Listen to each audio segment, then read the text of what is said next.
అల్లు అర్జున్ పేరు మర్చిపోయాడు కాబట్టి రేవంత్ రెడ్డి ఇలా చేశాడు. కానీ రేవంత్ రెడ్డి అలా చేసే వ్యక్తి కాదు. ఆయన చాలా మెచ్యూరిటీ ఉన్న వ్యక్తి. జగన్ లాగా చేయలేదు రేవంత్ రెడ్డి. ఇండస్ట్రీకి ఎంతో మేలు చేశాడు. ఇలాగా అంతా రేవంత్ రెడ్డిని ఎత్తాడు. నిజానికి పవన్ కళ్యాణ్ అంతగా రేవంత్ రెడ్డిని ఎత్తాల్సిన అవసరం ఏమి లేదు, కానీ ఓవర్గా ఎత్తాడు. చివరికి ఏ స్థాయిలో ఎత్తాడంటే పవన్ కళ్యాణ్కి మిత్రపక్షంగా ఉన్న బీజేపీ కూడా దాన్ని సహించలేకపోయింది. బండి సంజయ్ కూడా నీకు ఏ రకంగా రేవంత్ రెడ్డి నచ్చాడు అని బండి సంజయ్ కూడా విమర్శించాడంటే అర్థం చేసుకోవచ్చు. ఎందుకంటే అక్కడేమో కూటమిలో భాగం, నిజానికి బీజేపీకి చాలా చాలా క్లోజ్ పవన్ కళ్యాణ్. అలాంటి పవన్ కళ్యాణ్ని బీజేపీ నాయకులే వ్యతిరేకించారంటే ఆయన ఏ స్థాయిలో రేవంత్ రెడ్డిని ఆకాశానికి ఎత్తాడో మనకు అర్థమవుతుంది. అంత స్థాయిలో ఎత్తాల్సిన అవసరం లేదు ఈ కేసులో. అంటే కావాలని రేవంత్ రెడ్డిని ఆకాశానికి ఎత్తాడు పవన్ కళ్యాణ్. అలాగే మెగా ఫ్యాన్స్ కూడా రేవంత్ రెడ్డిని ఆకాశానికి ఎత్తున్నారు. మొన్నటి వరకు సైలెంట్గా ఉన్నారు ఈ కేసులో. ఫస్ట్లో ఏమో అల్లు అర్జున్ మీద, పుష్ప మీద విపరీతమైన నెగిటివిటీ అనేది మెగా ఫ్యామిలీ స్ప్రెడ్ చేసింది. అయితే అల్లు అర్జున్ అరెస్ట్ సందర్భంగా చిరంజీవి వెళ్ళడం, నాగబాబు వాళ్ళ ఇంటికి వెళ్ళడం, తర్వాత అల్లు అర్జున్ తన భార్యతో కలిసి చిరంజీవి దగ్గరికి, నాగబాబు దగ్గరికి వెళ్ళి ఆ వీడియోలను బయట పెట్టడం, ఇవన్నీ జరిగినాక మెగా క్యాంపు కొంత సైలెంట్గా ఉన్నారు. దీంట్లో పెద్దగా జోక్యం చేసుకోకుండా ఉన్నారు. అయితే ఇప్పుడు సడన్గా గేమ్ చేంజర్ రంగంలోకి రాగానే ఒక్కసారిగా వాతావరణం మారిపోయింది. గేమ్ చేంజర్ సినిమా తెలంగాణలో ప్రీ రిలీజ్ ఫంక్షన్కి రేవంత్ రెడ్డి ముఖ్య అతిథిగా రాబోతున్నాడని, అక్కడేమో పవన్ కళ్యాణ్ వస్తాడు. కాబట్టి గేమ్ చేంజర్కి ఏంటంటే ఇప్పటివరకు గేమ్ చేంజర్కి హైప్ రావాల్సినంత హైప్ రాలే. పాటలు కూడా మనం చూస్తే గేమ్ చేంజర్ సాంగ్స్ జరగండికి 5 కోట్లు ఉంది ఇప్పటి వరకు. నానా హైరాన్కి 4.7 కోట్లు ఉన్నాయి. రామచ్చకి 4 కోట్లు ఉన్నాయి. అదే మనకు తండేల్లో వచ్చింది, నిన్నొచ్చింది రిలీజు బుజ్జి తల్లి, అది ఆల్రెడీ 4 కోట్లు దాటేసింది. ఇటు గోదావరి గట్టు సంక్రాంతికి వస్తున్నాం, అదైతే దాదాపు 6 కోట్లకు దగ్గరికి వెళ్ళిపోయింది. అది సాంగ్ అది ఎంత పెద్ద హిట్ అయిందో చూసాం మనం. కానీ దోప్ సాంగ్ దగ్గర నుంచి ఇప్పటికి నేను చెప్పిన ఈ 4 సాంగులు రిలీజ్ చేస్తే 4 సాంగులు కూడా ఏది కూడా ఒక గోదావరి గట్టు దగ్గరికి కూడా వెళ్ళలేదు. మామూలుగా శంకర్ సినిమా అంటేనే పాటలు ఎంత పెద్ద హిట్ అవుతాయో మనకు తెలుసు. కానీ దీంట్లో తమను ఏంటంటే అటు శంకర్ స్టైల్లోనూ చేయక, తన స్టైల్లోనూ చేయక ఇబ్బంది పడ్డాడన్న వార్తలు కూడా బయటకు వచ్చాయి. రెండోది ఏంటంటే ఈ పుష్ప అండ్ అల్లు అర్జున్ అరెస్టు ఈ గొడవలో గేమ్ చేంజర్ గురించి ఎవరు కూడా పెద్దగా పట్టించుకోవట్లేదు, దానికి పెద్దగా హైప్ రావట్లేదు. ఇప్పుడు దాన్ని హైప్ క్రియేట్ చేయడానికి నానా బాధలు పడుతున్నాడు దిల్ రాజు. ఎందుకంటే అక్కడ కట్అవుట్ 276 ఎంత అడుగులు, అతిపెద్ద కట్అవుట్ ఓపెన్ చేయడం, పవన్ కళ్యాణ్ రేపు రావడం, పవన్ కళ్యాణ్ కూడా ఏదో కొంత మాట్లాడతాడో అది కొంత ఇదవుతుంది. ఇక్కడ రేవంత్ రెడ్డి వచ్చినా రేవంత్ రెడ్డి మాట్లాడాలి. సో వీటి ద్వారా హైప్ని క్రియేట్ చేద్దామన్న ఆలోచనలో దిల్ రాజు ఉన్నట్టుగా తెలుస్తుంది. అంటే సినిమాని పాలిటిక్స్ని మిక్స్ చేసి దీన్ని హైప్ క్రియేట్ చేయాలి అన్నట్టు కనబడుతుంది. ఎంత హైప్ క్రియేట్ చేసినా ఇది నేషనల్ వైడ్ హైప్ ఇప్పటికిప్పుడైతే అయ్యే ప్రసక్తి లేదు. ఎందుకంటే శంకర్ మీద ఎవరికి నమ్మకం లేదు. ఆల్రెడీ అతను మెగా ఫ్లాపులు ఇచ్చాడు. రోబో 2 కానీ, తర్వాత ఇండియన్ 2 కానీ, అది భయంకరమైన ఫ్లాపులు.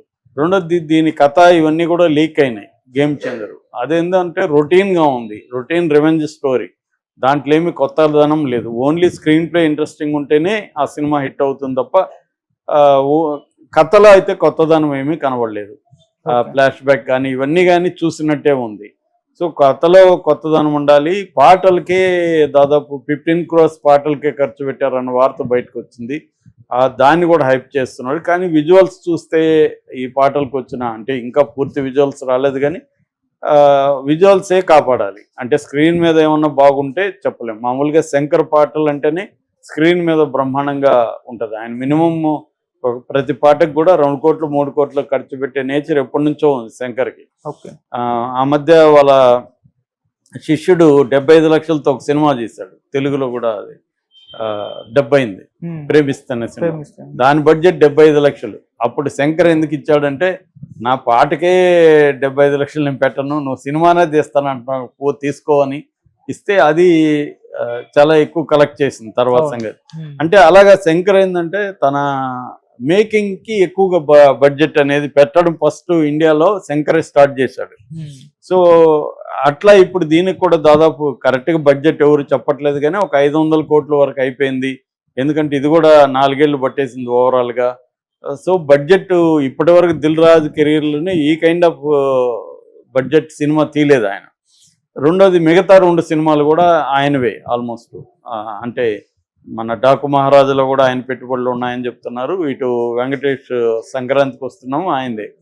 కాబట్టి ఈ 3 సినిమాలకి రేవంత్ రెడ్డి సపోర్ట్ కావాలి. ఎందుకు ఈయన అసెంబ్లీలోనే బెనిఫిట్ షోలు ఉండవు, తర్వాత ప్రత్యేక షోలు నెంబర్ ఆఫ్ షోలు పెంచుకోవడానికి పర్మిషన్ ఇవ్వడు, టికెట్ రేట్లు పెంచుకోవడానికి నేనున్నంత వరకు ఇవ్వనని ఒక భీష్మ ప్రతిజ్ఞ స్టైల్లో ఆయన చెప్పేశాడు. ఇప్పుడు ఆయన వెనక్కి రమ్మంటే రాలేడు అసెంబ్లీలో. ఇంకేదన్నా దీనికి ఏమన్నా చేయగలమా అన్నది వాళ్ళు ఏవో ఆలోచిస్తున్నారు.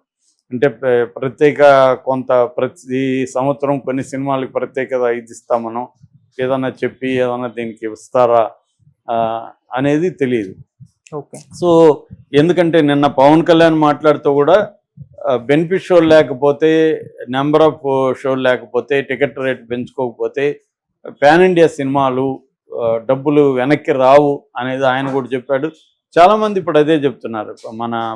మన భరద్వాజ, తమ్మారెడ్డి భరద్వాజ ఏమో 100 కోట్లు పోతే ఏంటి మీకు అంటున్నాడు. ఆయనకేం పోయింది, ఆయన 100 కోట్లు పోతే ఏంటంటే ప్రొడ్యూసర్కి 100 కోట్లు అంటే పెద్ద విషయమే కదా. సో ఆయన 100 కోట్లు లాస్ అయితే ఏంటి, మనకి ఆత్మాభిమానం ముఖ్యమని మాట్లాడుతున్నాడు. ఆయనది పోయేది ఏం లేదు కదా, ఆయన డబ్బులు కాదు కదా పెట్టేవాడికి. ఇప్పుడు వ్యాపారస్తులకి ఆత్మాభిమానానికంటే డబ్బే ముఖ్యం. ఆత్మాభిమానం వల్ల డబ్బులు వస్తాయి రావు కదా. ఆత్మాభిమానం ఎవడు మాట్లాడతాడు, డబ్బులకి సంబంధం లేనివాడు ఆత్మాభిమానం మాట్లాడతాడు. నాది 10 కోట్లు నీ దగ్గర మిగిలిపోతే నాకు ఆత్మాభిమానం అంటే నా 10 కోట్లు పోతాయి అనుకో, ఇప్పుడు నేను ఆత్మాభిమానం పక్కన పెడతాను. మామూలుగా కేఎన్వై పతంజలి నవల్లో ఒక వీరబొబ్బులని ఒక కుక్క ఉంటుంది. ఆ కుక్క వాళ్ళ యజమాని కుక్కని ఫుడ్ వేసే పరిస్థితిలో ఉండడు, పేదవాడు. వాళ్ళ ప్రత్యర్థి ఉంటాడు, వాడి కుక్కకి భోజనం పెడతాడు. దీనికి ఇప్పుడు డైలమా అనమాట, విశ్వాసం ముఖ్యమా భోజనం ముఖ్యమా. సో అప్పుడు దానికి ఒక సొల్యూషన్ అదే కనిపెడుతుంది. అదేంటంటే ఆకలి తీరే వరకు భోజనం ముఖ్యం, ఆకలి తీరిన తర్వాత విశ్వాసం ముఖ్యం అని. సో వీడి దగ్గర పోయి భోజనం చేసేసి మళ్ళీ యజమాని దగ్గరికి వస్తుంది. సో ఇది లైఫ్లో అందరూ చేసే పని. మనకి విశ్వాసం ముఖ్యమా ఆకలి ముఖ్యమా భోజనం ముఖ్యం అంటే ముందు భోజనం ముఖ్యం కదా, విశ్వాసం తర్వాత కదా. అలాగే వీళ్ళు కూడా ఇక్కడ ఆస్తులు ఉన్నాయి, రేవంత్ రెడ్డితో గొడవ పెట్టుకుంటే తమ ప్రాబ్లం, అందుకనే పోయి సాగిలు పడ్డారు. లేకపోతే అల్లు అర్జున్ కోసం వీళ్ళంతా ఎందుకు పోతారు? కామెడీనా ఇదేమన్నా? మనం చెప్తే నమ్మేట్టుకు ఉండాలి కదా. అల్లు అర్జున్ వల్ల మేము పోయామంటారు, అల్లు అర్జున్ కోసం వీళ్ళు ఎందుకు పోతారు? వీళ్ళకి ప్రాబ్లం భయం ఉంది కాబట్టి వీళ్ళు పోయారు, వీళ్ళకి ఆస్తులు ఉన్నాయి. మురళీమోహన్ ఎందుకు పోయాడు? మురళీమోహన్కి విపరీతంగా రియల్ ఎస్టేట్ ఉంది ఇక్కడ. నాగార్జున ఎందుకు పోయాడు? ఆల్రెడీ నాగార్జునకి ఒక జలక్ ఇచ్చాడు. వీళ్ళంతా ఎందుకు పోయారు వాడికి? వాళ్ళ ఆస్తులు కాపాడుకోవడం కోసం రేవంత్ రెడ్డికి దగ్గరికి వెళ్ళి జీ హుజూర్ అని చెప్పి వచ్చారు. అప్పుడు జగన్ దగ్గర కూడా ఎందుకు వెళ్ళారు? వాళ్ళకి అవసరాల కోసం వెళ్ళారు. ఇదంతా అందరికీ తెలిసిన విషయమే, దీనికేం ప్రత్యేక విశ్లేషణ అవసరం లేదు. ఈ క్రమంలో ఇప్పుడు మెగా క్యాంపు రేవంత్ రెడ్డికి బిస్కెట్ వేస్తుందంటే ఖచ్చితంగా వేస్తుంది. ఎందుకంటే వాళ్ళకి అవసరం ఉంది, వాళ్ళ సినిమాకి అవసరం ఉంది కాబట్టి చిరంజీవి ఖచ్చితంగా. Hi viewers, welcome to our channel. ప్రస్తుతం మనతో పాటు దాము బాలాజీ గారు సీనియర్ జర్నలిస్ట్, వాడితో ఒకసారి మాట్లాడదాం. సార్ నమస్కారం. సార్ నమస్తే సార్. పోలీసులు ఇచ్చిన షోకాజ్ నోటీసులకు ఇప్పుడు సంధ్యా థియేటర్ వారు రిప్లై ఇచ్చారు సార్. వాళ్ళు ఏం చెప్తున్నారంటే అల్లు అర్జున్ గారిదే తప్పు అన్న సెన్స్ లో మాట్లాడుతున్నట్టుగా చెప్తున్నారు. ఎందుకు అల్లు అర్జున్ గారిదే తప్పని సంధ్యా థియేటర్ వాళ్ళు కూడా చెప్తున్నారు. అదే విధంగా ఇటు బౌన్సర్లు కూడా వాళ్ళ అసోసియేషన్ కూడా అల్లు అర్జున్ గారిదే తప్పు అని చెప్పేసి చెప్తున్నారు. అంటే మేము రావద్దని చెప్పినా కూడా వచ్చారు. అల్లు అర్జున్కి ఇది ఇబ్బందికరమే, ఎందుకంటే కోర్టులో కేసు ఉంది. అల్లు అర్జున్కి ఇప్పుడు బెయిల్ అనేది వేలాడుతుంది. బెయిల్ 3వ తేదీ తెలుస్తుంది. ఆల్రెడీ పబ్లిక్ ప్రాసిక్యూటర్ అల్లు అర్జున్కి బెయిల్ ఇస్తే ఆయన చాలా ఇన్ఫ్లుయెన్షియల్ పర్సన్ కాబట్టి అతను ఇన్ఫ్లుయెన్స్ చేస్తాడని చెప్తున్నారు. మరోవైపు ఇంకొక 2 షాకులు తగిలాయని చెప్పాలి. ఒకటేంటంటే బౌన్సర్ల అసోసియేషన్ ఈరోజు ఒక ప్రకటన ఇచ్చింది. అదేంటంటే అల్లు అర్జున్దే తప్పు, అల్లు అర్జున్ మా అసోసియేషన్ నుంచి అఫీషియల్గా బౌన్సర్లను పెట్టుకోలేదు, ఆయన ఇష్టం వచ్చినట్టుగా ఎవరినంటే వాడిని పెట్టుకున్నాడు, దానికి మాకు సంబంధం లేదు, అక్కడ ఉన్న బౌన్సర్లు ఎవరు కూడా మా బౌన్సర్ల అసోసియేషన్ నుంచి వెళ్ళిన వాళ్ళు కాదు అనేది చాలా పెద్ద ఇబ్బంది అల్లు అర్జున్కి. ఎందుకంటే అల్లు అర్జున్ మీద ఆల్రెడీ బౌన్సర్లకు సంబంధించి సీరియస్గా ఉన్నారు పోలీసులు. ఎందుకంటే పోలీసులను కూడా వాళ్ళు పక్కకు దోసేయడం, పోలీసుల్ని అలో చేయకపోవడం అల్లు అర్జున్ దగ్గరికి చెప్పడానికి కూడా. అందువల్ల మొన్న కూడా అల్లు అర్జున్ని చిక్కడపల్లిలో 3.5 గంట సేపు విచారించినప్పుడు కూడా ఈ పాయింట్ మీద కూడా చాలాసేపు అల్లు అర్జున్ని పోలీసులు ప్రశ్నించారు. మిమ్మల్ని ఆ బౌన్సర్లు ఎవరు, ఆ బౌన్సర్లు పోలీసులు ఇచ్చేస్తుంటే మీరెందుకు పట్టించుకోలేదు, మీరెందుకు బౌన్సర్లని ఖండించలేదు అనేది కూడా చెప్పారు. ఎందుకంటే 50 మంది బౌన్సర్లు వచ్చేసి ఒక రకం బౌన్సర్ల వల్ల కూడా తొక్కిసలాట జరిగింది అన్న యాంగిల్ కూడా బయటకు వచ్చింది. సో ఎప్పటి నుంచో సినిమా హీరోలు అల్లు అర్జున్ అనే కాదు చాలామంది బౌన్సర్లను పెట్టుకుంటూ ఉండడం ఇబ్బందిగా ఉంది.